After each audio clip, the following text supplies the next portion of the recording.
नमस्कार मंडळी, तुम्हाला फ्रेश नॉनव्हेज खायचंय सो वेलकम टू हॉटेल माऊली। यांचा ॲड्रेस आणि सगळे डिटेल्स तुम्हाला कॅप्शनमध्ये मिळतील। यांच्या हॉटेलची खासियत अशी की तुम्ही कधीही या, इथे खादाडींची गर्दी मात्र कायम मिळते। यांचा ॲम्बियन्स सुद्धा छान आहे आणि यांचा स्टाफ सुद्धा फ्रेंडली आहे। यांच्या मेन्यूमध्ये व्हेज सोबत चिकन, मटन आणि सी फूडमध्ये खूप ऑप्शन्स आहेत। तसंच मालवणी आणि कोल्हापुरी यांची स्पेशालिटी आहे। सो मी ऑर्डर केली होती मटन भेजा थाळी आणि पापलेट थाळी। सो थाळीमध्ये ना तुम्हाला खूप पदार्थ ट्राय करता येतात।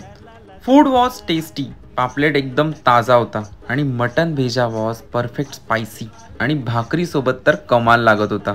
सोबत तांबडा आणि पांढरा रस्सा पण मी ट्राय केला, इट वॉज नाईस। आणि एवढं सगळं खाल्ल्यावरती सोलकढी तो बनता है। सो तुम्हाला सुद्धा फ्रेश नॉनव्हेज खायचं आहे तर हॉटेल माऊलीला नक्की भेट द्या। आय होप तुम्हाला हा व्हिडिओ आवडला असेल। आपण भेटू एका नवीन हॉटेलसह।